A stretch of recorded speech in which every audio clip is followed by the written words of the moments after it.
Welcome back to the Morning Cuppa podcast with me, Alan. Today, I'm joined by Craig Wilmore from Tripod Crest. In today's show, we discuss Craig's alternative route into his current role, how he's using technology to drive safety and compliance within his current role, and how having an open door policy for his drivers has led to a high staff retention. Talking about talking and mental health, have you checked out the mentor program yet on the Transport Managers Collective? You can join a mentor group on the TMC and get weekly calls plus a private group chat with an experienced transport manager to help guide you and give you that emotional support whilst you make your first steps into the world of transport management. To find out more, go to tmcollective.co.uk and see how a TMC mentor can help you get ahead today. Now, on to the show.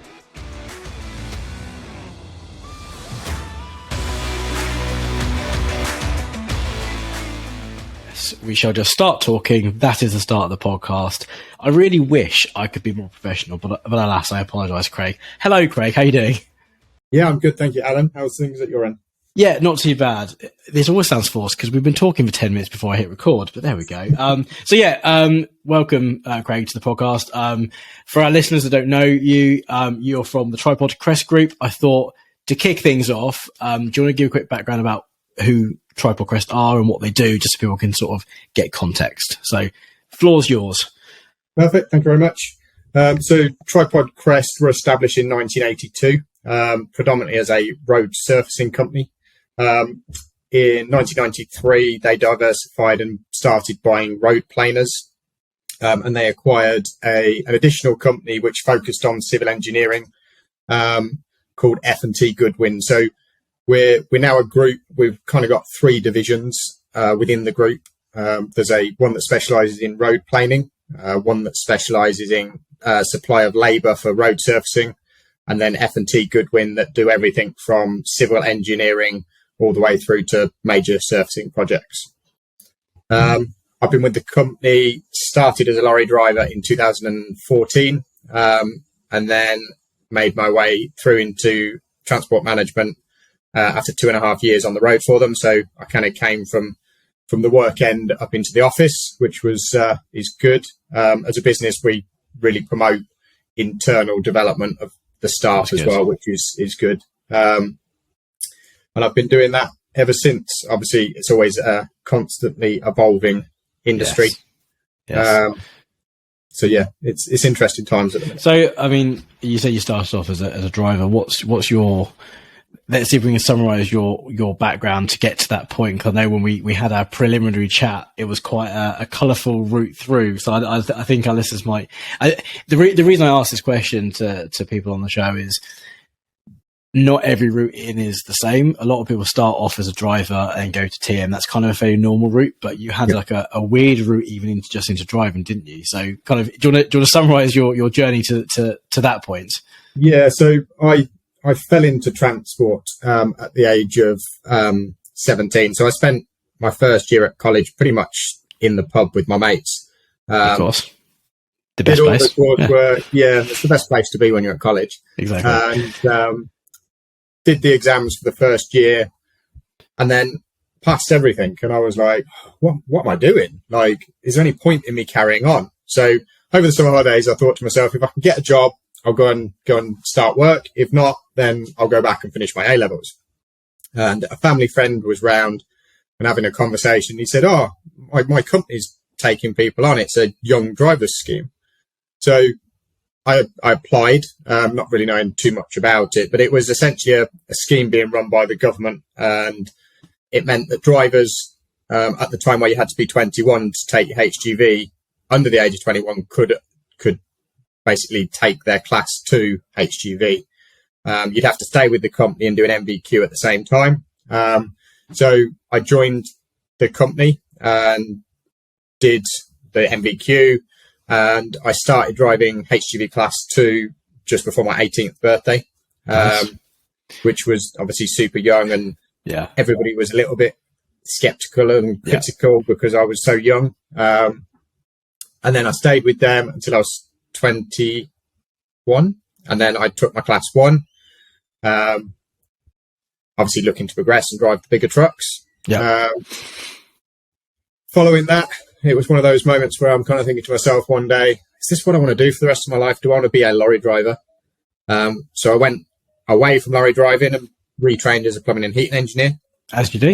The natural next step. Yeah. So I did plumbing and heating, doing council works, doing private work for people. Nobody wanted to take me on when I started doing that because I didn't have experience. So I kind of just went out and did my own thing. And then there was a whole host of other bits in between. So there was a scaffolding contract in Cyprus. There was door-to-door sales. There was my own business doing energy efficiency products for domestic and commercial customers. There was just a whole range of stuff. And I'm very much, I'll give anything a go. Yeah. And I came back from the contract in Cyprus and I had an email from a company called Tripod Crest saying, do you want a job, basically? So fair enough. How do they get your details? To this day, I'm not too sure. They say that they got sent my CV. Now, I don't know whether it was on one of the like Indeed type websites. I posted and forgot that I put it there. But they'd acquired a copy of my CV, which we've done. The one they had was quite an old, outdated one, so it was all orientated around lorry driving. But I went in and met with them and thought, well, I'm not doing anything, so I'll give it a go. And then, I'm still here today. But again, migrating from a driver, I became the driver's representative quite quickly because I'm quite good with words, so to speak. How big is the driver team? Like, how many drivers did you represent then? And has it grown? It's normally around 20 drivers, give or take.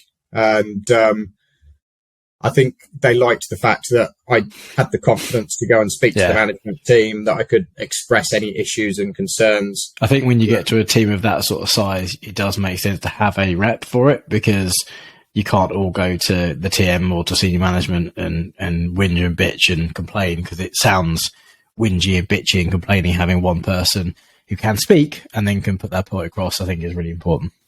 Yeah, correct. I mean, it's something we still have to this day. We've got did you kind of self-promote yourself to that role within the driver team, or did you get kind of appointed that by senior management? No, it was more of an anointment by the drivers. Yeah. How does it work? So how does it work now? Do you now have an appointed one more formally because of what you did?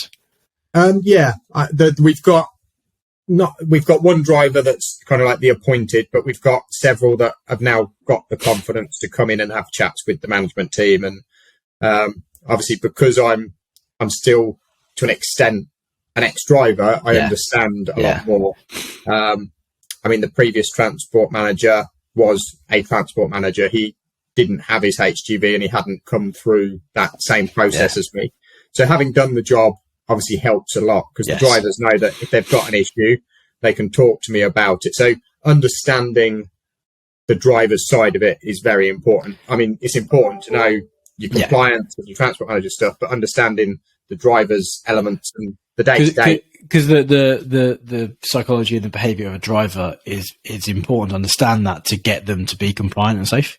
So if you don't understand how a driver actually operates, I think I've done a few of these interviews now, and I find that the TMs that were drivers first tend to have a better relationship with the drivers and tend to have a better rapport, and they get what they want out of the drivers.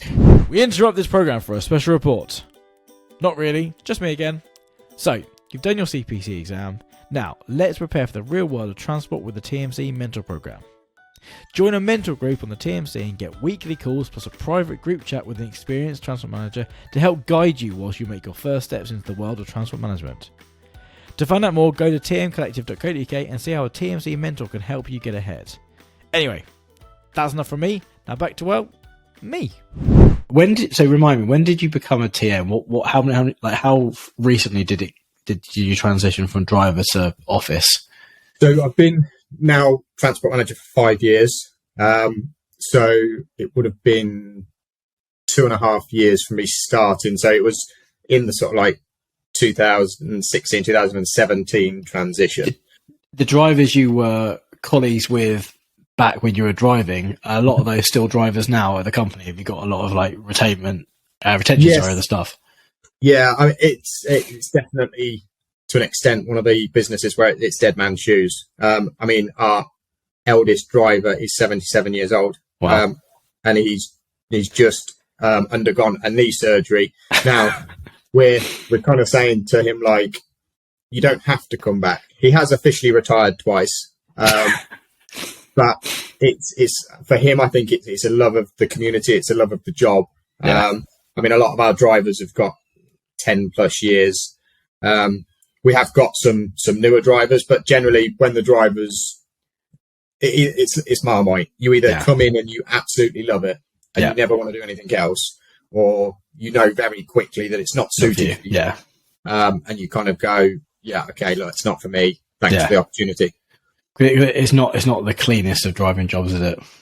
Definitely not. I mean, and as a business, it's a driving job to transport the machinery to the sites. But when they get there, obviously tachograph compliance has to play a part, but they will act as a banksman. They will form part of the team that are on the ground. Yeah. So it then becomes like almost like a social community of the group that are on site carrying out the roadworks. Yeah. So I think it's seeing drivers as they drive as a function of their job. They're not a driver, if that makes sense. I guess they have other elements that is kind of integral to their job. Yes, correct. Yeah. Yeah, that's cool. So yeah, do you find that because you know a lot of drivers, they're long in the tooth, they've been there a while, and you were one of them, and you not just one of the driving team, but you know them as a driver, as you were a driver. Do you find that it does improve the relationships between kind of you and them? I would like to say yes. Obviously, some of the drivers might have. Should I get some of the drivers on and ask them separately? That might not be a bad shout. But I mean, weekend just gone, I was invited to one of the drivers' 50th birthday parties. So it's nice. It's a community outside of work as well. Yeah. And I've never worked anywhere quite like here. I've been in a lot of different types of haulage, from containers to tankers to low loaders like we do. But even that low loader company that I worked for previously was very different to the one we're currently at. So, I mean, it demonstrates such a diversity in the category that is road transport. Yes. And actually, I mean, even if you were working at another haulage company that did road planings, you'd probably have a very different experience. Again, I think company culture is something that is really important to get right. How is that? Does that kind of fall down to senior management? Do you find that you're part of setting the tone for the company? Do you find the drivers lead it? How does that get set and sort of maintained? So it does stem from the top down. So senior management, which I'm classified in, is kind of the driver behind it. Last year we did, a group of us, including some of the operatives, did a mental health first aider training. Yeah. And since then, obviously, we've opened dialogue with people. We try and hold conversations. We have a safe space where people can just almost like drop in and either vent or discreetly have conversations. Do people use that? You know? I was being more general than that. Do people use that? Do your teams use that? Yes. They don't come in and obviously say, "Oh, I need to sit down and have a talk." They'll just come in and they'll sit down. My office is designated as the safe space, so they'll come in and they'll sit down. And quite often it will start as just something casual, and then obviously they slowly but surely start like opening up. And you get people talking about a whole host of stuff, from stuff that's going on at work through to stuff that's going on personally.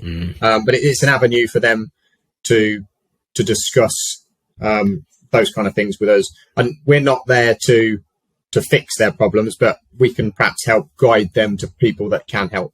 And also it helps you as senior leadership to make sure that you're respectful of that while in the workplace as well. But I find that so. like we've got I like to think I've created quite an open culture at Hub, and I care quite deeply about the mental health of my team. I mean, people that have listened to the pod before, I bang on about mental health all the time. We're all nut jobs at Hub. I mean, I say that kind of flippantly because they all understand it's for a place of love. But like, these guys are fantastic, but everyone's got personal issues. And as long as I know about it, I will do my best to support that. I know when people have got stuff going on at home, I can be like, okay, well, maybe let's work from home because you want to be closer to family because like the commute sets you off, or maybe you had an argument with a partner and actually you've come in during lockdown. And I think this is something we did really well.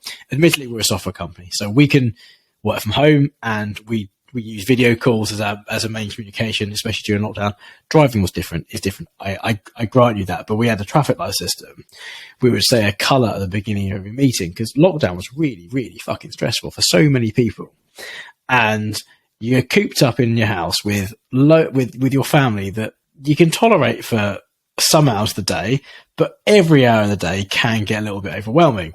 So we had a traffic light system. If you're in a good space and you're like, cool, we can get on, green. You're good. We just go around the room. Green, fine. Yellow, it's like, okay, something's gone on.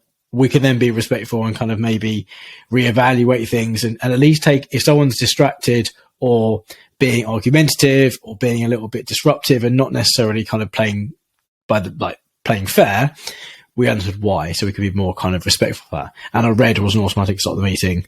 Either sit down with that person and discuss it and work out what we could do to support it if I could. And that worked quite well during lockdown. The reason we did that was you can tell body language in person, can't you? Like you can say when someone comes in, I'm guessing when someone walks into your office, it's going to be one of those chats.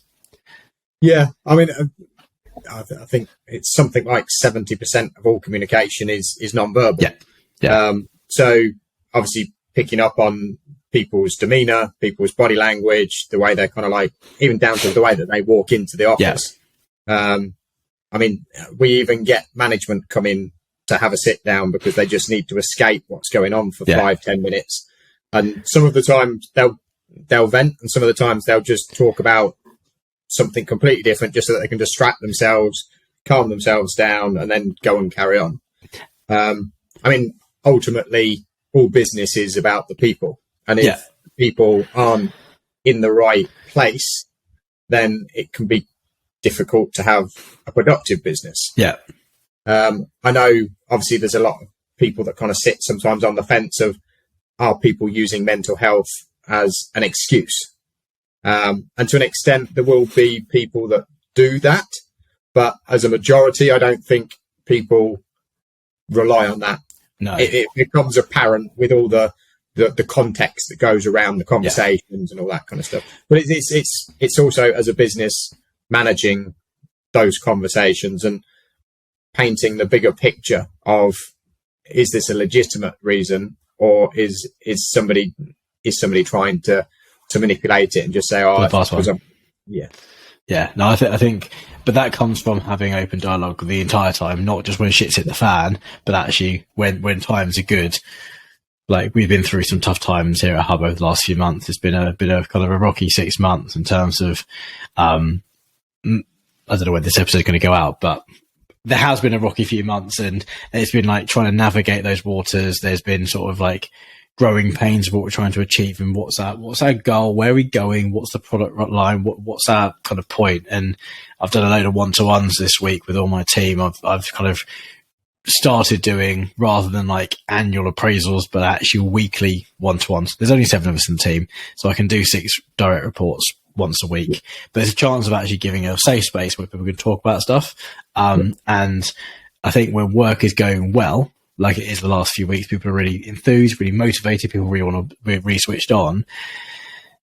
That does make a big difference to someone's kind of mental health. It's when the chips are down, things have gone to shit, and then the cracks start appearing. But I think if you have that open dialogue the entire time, I think you get to know your team and you get to know what is them and what's not them, and then you can start picking up quite quickly. Again, as you say, context is quite an important one. How do you plan extending that sort of question? excuse me, extending that question, how do you plan your time if you know you've got an open door policy that anyone could drop in and have a mental breakdown on your hands? Like, genuine question. Okay, so interesting question. It's my support from obviously my seniors that allow me to be able to do that. So I know that I can literally walk into the MD's office or the business owner's office and go, can I have a chat? And then almost share that burden. We've got a great team in the office as well as out on the ground that will mobilize around things that are going on. We like to try and have as much adaptability in all of our roles as possible. Yeah. I'm supported by the senior coordinator in the business. He's also listed as a transport manager for the business, so he's done his transport manager CPC, and it's good because he can help support from that side of the fence, which is like the planning of the routes and making sure that the compliance is adhered to there, which obviously gives me the ability to obviously address other things that are going on. I was going to say, if you're the owning TM and if you've got a crisis that's occurring, kind of that does take priority, but you can't then ignore kind of on the ground safety and compliance. So be able to sort of like offload is something that we've not quite to the severity of what you explained, what you discussed there, but one of the things we realized is having a load of specialists, a load of people that are good at what they do and no real knowledge of crossover does mean that if someone's off sick, or on holiday, things don't happen. So I think that's something that the sharing of responsibilities, I think is a really important thing to build into a business. Yeah, definitely. We've got a lot of experience as well in the industry. The operations manager's been in the game for 25 plus years. The MD has been in the business for, again, 20, 25 years. The supervisors have, and it's that internal promotion. So most people started at the dirty end, so to speak. Yeah. Where they were either working with the machinery or driving the vehicles. And then we find that we get a very strong retention from internal promotion within the business, because people understand what's going on. They're not just being brought in to do a specialized role. We have got people in the business that haven't come from that side, but I'm guessing these are HR, accountancy, and that sort of stuff are probably specialised in the areas. But I think it's really important that people have an understanding of boots on the ground, sort of, especially within transport and logistics, because you can have all these great ones. And I mean, full disclosure, I know our listeners know I'm not a transport manager. I'm not an HGV driver. I am a startup founder that runs a software company. I've got no real background. I'm an avid enthusiast. I'm an amateur enthusiast around all things transport, but I don't know intimately. So if I was to kind of start making claims about how you should do your job, it'd be very disingenuous because I don't know how you can do it. But I also think on the flip side, having that external view, sometimes you see things in a way that maybe people internally don't see. And so I think sometimes a blend of those two is really important as well.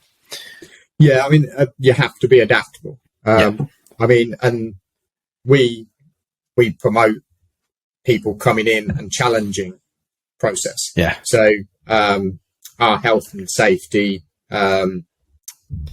lady has recently undertaken her NEBOSH. So her role migrated from where she would support health and safety into a full health and safety. We don't use the word manager, but compliance.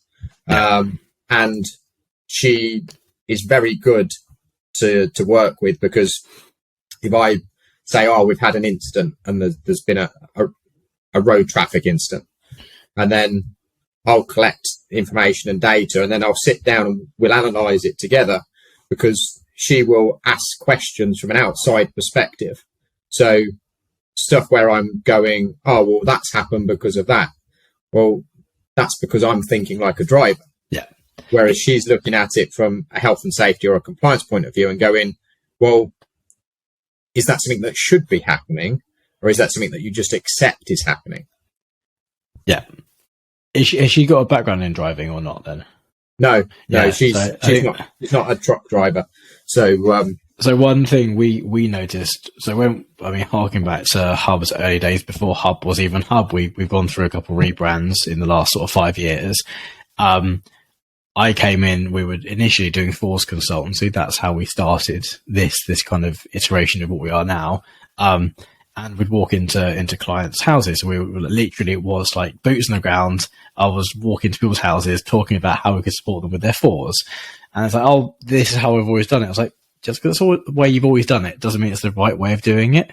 I think the story I told is like this lady, she would doing the roast dinner on a Sunday. She'd get the joint and she'd cut it in half, and then she'd fry it in 2 pans and put it into 2 pans in the oven. And she go, "What? Why have you cut this perfectly good joint in half?" It's like, that's the way my mum did it. It's like, okay, you go to your mum then. Why did you do it? Well, it's the way my gran did it. Well, my mum did it. I was like, well, go to her then. Why did you do it? I was like, well, I didn't have a big enough pan. I just cut it in half.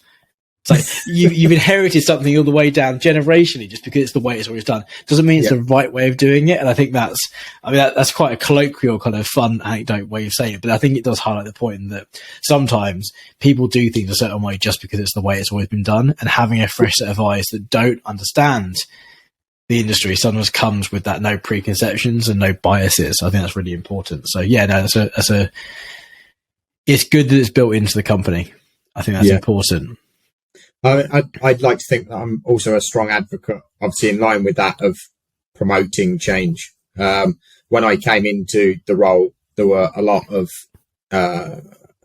paper exercises and Excel spreadsheets, and I kind of, the way I generally operate is I'll look at the task that has to be done and then go, right, how can I optimize this to do it the most efficient and accurate way possible, so that it takes away the element of mistakes being made if you're copying data into an Excel spreadsheet. Or, when I inherited the driver licensing, I think I had like 400 pieces of paper with photocopies of driving licenses. Yeah. And I went, in my own mind, I'm going, there must be a better way to do this. So I just championed the use of technology. Yeah. So digitization of documentation, using smartphones and iPads and just the technology that I've got to make my life as simple as possible. Using the tachograph analysis software to generate the reports for me, and then using that tool to then also schedule the report so that it literally just pops into my inbox every Monday. So all I'm going to do is open it up and analyze it. So I'm not having to create anything. The system's capable of doing that all by itself. I think if a job's worth doing twice, automate it. Yes. Like it, as you say, it removes human error, which is a massive plus, but also it's very easy when something becomes laborious and takes 7 hours a day to just ignore it. And if it's a business process that's kind of critical, whether it's a safety and compliance issue or whether it's a commercial and revenue issue, either way, you don't want to drop the ball on that shit. People get I think you've got quite a refreshing view. I mean, we're a software company. We do this. This is what we champion, is trying to digitize kind of basic processes. But people do get quite frightened, by change. That's a big one that we see. But also people get quite scared they're going to lose their job. They're going to be made redundant in their job. And I think, but think about the things you could do with all that extra time. Like, don't look at it as though you're losing out on 20 hours a week worth of work. Think about what you could do to drive your business forward with that 20 hours. What could you do even I'm sure, because you say you're part of the SLT and like you're part of that senior management.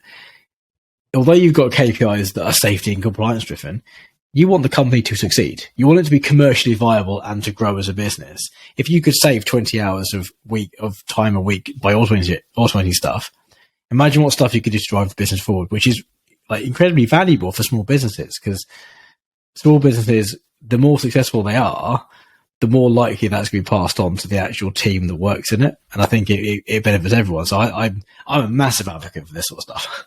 Yeah. I mean, last year we submitted a tender for works, and we were successful, which is great because it's a 5-year ongoing contract. And we've had to obviously do things that we've never done. And now we're in the process of prelim staging ready to start the contract. So there's a whole load of stuff that as a business we've never done. So it's that the team that's managing that have to then go out to the specialists in the business. So they have to go out to me in transport and say, right, what compliance are we, what forward standard are we, and have we got earned recognition, and have we got this, and what's our fuel rates, and how much should we be charging? And if I'm stuck because I'm doing like manual process, I then don't physically have the time to do it. But by using the technology, and again using the automation, I can set it up so that the tasks that would perhaps take 6 or 7 like a complete day to do, I can drop the whole task into like an hour. And then I've got that 6 hours to work on the other stuff. So it's that saying, work smarter rather than harder. And ultimately, it makes my life easier. there is sometimes there's selfish reasons as well. Nobody wants to work 60, 70, 80-hour weeks. Like, technically, it's illegal, but also, I mean, I run a business. We're a high growth, high speed startup. Like, we're moving quickly. We're trying to do things rapidly. I am guilty of. The one reason I like doing podcasts, I get to wang on to people, and I can't look at my phone for like an hour and a half. I can't do work. This isn't work for me. This is great fun. I love doing this. But like for the days I record podcasts or record training, I'm just this. But I'm very guilty of like spending the entire working day. Then my laptop will creep out in the evenings, and I'll do bits there as well. But in reality, you really only have about 3 or 4 hours of real good work a day. If you're doing kind of like deep academic work, deep intellectual work, kind of brain work, you burn out after 3-4 hours of deep work. People say they can do more is you're just spreading out over a longer period of time. You're not doing any better work. So I try, I try and earmark kind of, it's hard. I'm sure you've got the same thing is you try and earmark time to do work, and then your doors open and people come in and that all goes out the window. And we have that. We launched an update yesterday on one of our new products, and it's a 3-week kind of build that we've rolled out. This might not make sense when we release this podcast in 2 months, but the story still makes sense. And I had a podcast to record kind of a couple of days ago, and I had to message the guest. I was like, I'm sorry, mate, I'm going to have to drop this because we've just bitten off more than we can chew, and we just have to get the work done. And I think just shifting that, and sometimes you just got to get the work done, basically, and it's quite tough. Yeah, I know the feeling. Obviously, the day before, I kind of try and line up my stuff that I'm imperative to do the following day, and then, if anything, and we work in a very reactive industry. So because we're looking after the highways network, I mean, we could get a phone call now, and they say there's been a car fire on the motorway. We're in the process of cleaning it up, but we need you to come and cut that section of road out and replace it tonight. So we have to mobilise, obviously, the drivers, the operators, the machinery, make sure that everything's there, everything's ready to go, because they're essentially got a very small window to close the motorway network down, to make that repair and open it as quick as they possibly can. And I mean, the fines for delays are obscene. So if it's on a time window and it's not carried out, the fines by the minute. Are they fines to you as the contractor? It depends on what tier we sit under. So you've got the primary contractor that ultimately is the lion's share of. So they'll hire us in to perhaps just do the road planing or the road surfacing. But obviously, if it's because of our part of the operation, they're going to try and pass that fine down to us. So there are elements of obviously being able to protect ourselves. So it can be, what you're doing for the day, and then everything in the blink of an instant. The phone call changes. You have to drop everything.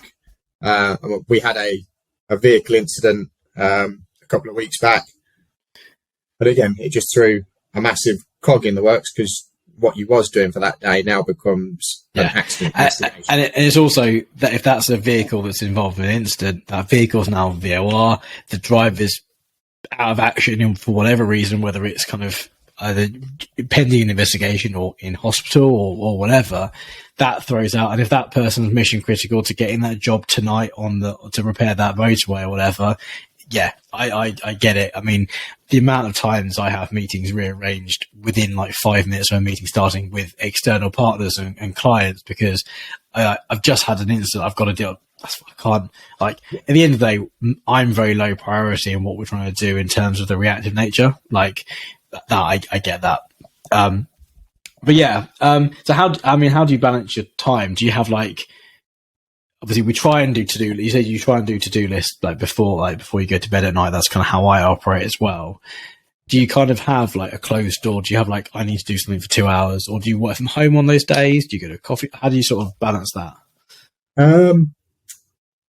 I suppose I just manage it. There are areas where within the building, if it's super high priority, we can kind of like go and shut ourselves away. When I was working on the contract that I just mentioned that last year, it was a case of there were several people in the building shutting themselves away from all distractions, because ultimately you have a deadline and you have to make sure that you deliver everything that's required for that deadline.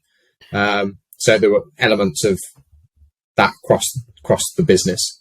And while we operate an open door, I sometimes have to remove myself from that environment. There's still people within my office that can obviously facilitate the safe space for people to come in and have the conversation. But it is important to have somewhere to knuckle down, I suppose, and get the imperative stuff done.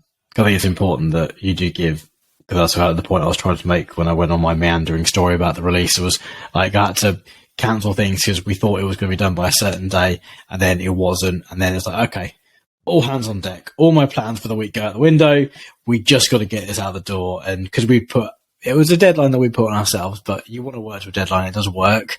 Like you do sometimes have to sort of throw that stuff out the window. But yeah, I spend a lot of my life, I'm always auditing my calendar and my meetings to make sure I give myself at least one day a week where I have no meetings, no distractions. I'm allowed to focus on what I need to focus on, because I think that's the value add. There's the doing, and then there's the planning to do. And I think the planning and the strategy and all that sort of stuff, as a kind of preparing for a contract, is not doing the work. That's getting ready to do the work, but that's imperative to get the work. So you've got to have time to focus on those things as much as the reactive things in the day to day. So I think it's really important when you sit in that sort of role, is you allow yourself to be kind of proactive about stuff.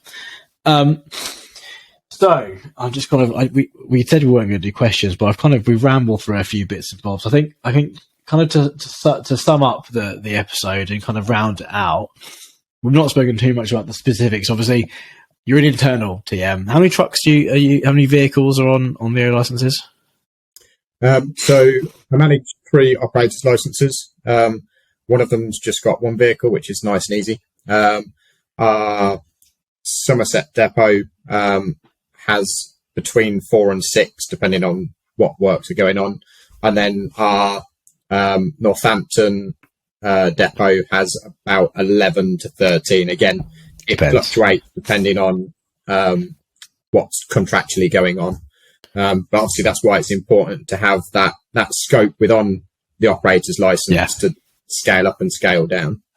So I guess to kind of round out the episode and sort of like give one nugget of advice to maybe a new TM or an inexperienced TM, what one thing would you say to, if you had a young inexperienced TM in front of you right now, or maybe you yourself before you kind of got all your experience, what would you tell that person at the start of their transport management career? I would say something along the lines of never think you know it all. Always be learning. I mean, as an industry, we're constantly seeing changes. During COVID, we had relaxations of tachograph law, obviously to meet the demand of getting products to supermarkets, and but they relaxed it for all transport. And you never know when something's going to be applicable to your industry. Yeah. I mean, we've recently seen the change that all drivers, or even your part-time drivers, have to record all other work. Yeah. I mean, that's been an absolute nightmare. I mean, your normal drivers, it's fine. You just get them to do the manual entries, so it covers all periods. But the drivers that perhaps go out once every couple of months just to cover something for the business, they have to be able to produce 28 days of records prior to the day that they're out in the vehicle.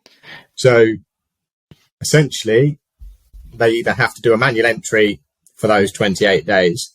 Now, I'm reasonably good at manual entries, but I know I don't want to sit in a truck and do 28 days worth in one hit. Yeah. They won't accept logbooks. So it's either using the back of a taco roll and manually writing it out, which I tried, and it's incredibly difficult. I think I got through like 3/4 of a taco roll before I got anything that emulated something that was relatively correct. Wow. You can use the old analog charts, but then obviously you have to take into consideration the people that perhaps have never used analog charts. You have to issue the charts out. You have to register the charts that have been issued, who they've been issued to, and then you have to register them back in, and then make sure that they're sent off for analysis. So not only is that a massive administration task, you've also then got a cost implication, because if you're getting somebody to analyze your tachographs because you haven't got somebody in-house that can do it, you've also got a cost implication. Do you find you make decisions about sending those drivers out because of the admin attached to it now? Very much so. Yeah. It will impact not just our business, but I believe it will impact a lot of businesses that use part-time drivers. Yeah. Because the drivers certainly won't want to be keeping those kind of records. The only thing that's going to happen is start leading to non-compliance. Yes. And I mean, as a business, we do everything we possibly can to remain compliant, follow the law, follow the rules.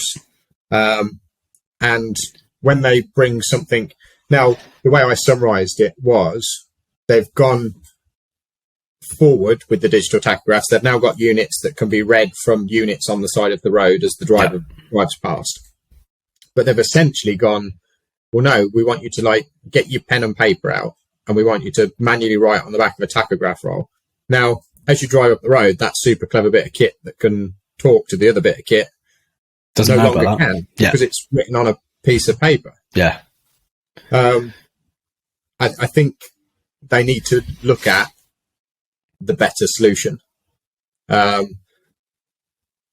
Again, what that solution is, I don't have the answer to. That's certainly above your pay grade.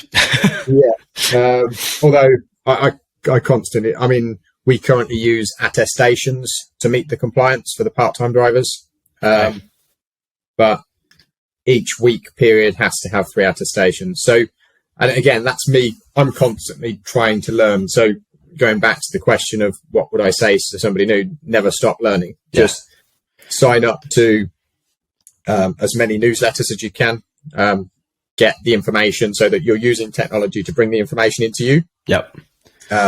But take the time to stay on top of it. I did a Transport Managers CPC refreshers course just before Christmas, which was where I was highlighted to this change, even though it had been in force for a little while. Yes. And I was totally unaware of it because there had been no major publications. Yeah. I think that's one of the things that the various government organisations are trying to get better at is communication, because I think sometimes these things get published without kind of real kind of song and dance. And it's one of the reasons we've actually, I mean, I'm going to sort of talk about one of our new products very quickly, because this wasn't scripted, was it? You didn't say this to give me a chance to say this, but it does make sense for me to mention this. So the TMC is a product that we built, or we've just released the latest update for. the transport managers collective is to do just that. Is you're busy, man. Like, you've got a billion things to be doing. You don't want to be having to keep abreast of things by having to read a variety of different sources to get your information. And a lot of the time, it's even getting stuff delivered to you is fine. But if you're looking for a specific answer, like you say, always be learning. Sometimes the answer is not readily available. So you want to go and ask.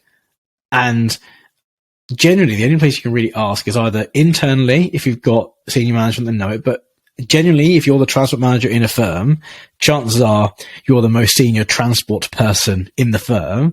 You know more than anyone else about transport or compliance. You've got no one to ask. So you generally are going to have to go to Facebook groups, which is just not where you want to hang out on these things, because they can get quite toxic. So we built the team to solve this problem. So you can actually go and there's a forum. You can ask questions. We do training, we have resources, we have news kind of feed into it, and a variety of other kind of things that we do. And it was to solve this exact problem that even the most experienced of TM, I mean, you've been doing this 5-6 years or whatever, like you've been around the block, you know what you're doing. There's still as you say yourself, there's still gaps in your knowledge. And I think the piece of advice you say is always be learning to new TMs, but actually I think that's really important for all TMs, yes, not just new TMs. So I think at that point, we'll probably, that's a really nice way of rounding out the episode. Is there anything else you wanted to add while I've got you? No, not that I can think of. I think we've covered a lot of ground. So, I mean, it's, as you just said, it's important to have, like you say, somewhere good to go and get clean, precise information. Yeah. And like you said, going back to Facebook groups, there's a lot of misinformation 100%. Or my mate told me, or yeah, I heard at the CAF that, and I hear that from experienced drivers that are telling me tachograph law. And I go, hold on a minute, I'll check that. So obviously, I get out my books and do a load of digging online. And again, you can go down the rabbit hole a lot with misinformation. You can go onto some forums or you can go onto some Facebook groups, and the next thing you know, you're reading about something that's not even connected to it, and you go, well, there is that as well. Yeah, you go down that whirlpool or wormhole of stuff you go to. It's like going to IKEA.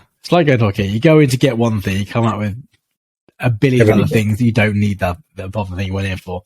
I mean, and that's kind of why we're quite carefully curating the content on our forum to make sure that everything is fact checked, to make sure it's actually correct. So, because the problem is, people need to refer back to it. It's not just the person asking the question. It's also everyone else that's going to read it and they're going to maybe put that into their practice. So fact checking it, as you say, is kind of quite important to make sure you don't get swayed by misinformation. So yeah, anyway, I think I've looked at the clock and we've got to about 45 minutes. So I'm pretty certain you've got far better things to do than carry on wanging on to me. So, for our listeners, obviously, Craig is, I think we spoke on LinkedIn. If people want to get in touch with you, LinkedIn is okay. I'm guessing connect with you on LinkedIn.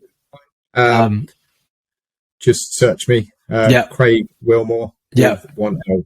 There you go. We'll put it on in the show notes as well, so people can click straight through to you. So, thank you very much for joining me, Craig. It's been a pleasure to talk to you. Let's stay in touch, because I think there's some interesting things in your future at Tripod that I'd like to kind of be abreast of. So yeah, thank you. Brilliant. Thanks, Alan. Cheers. Cheers.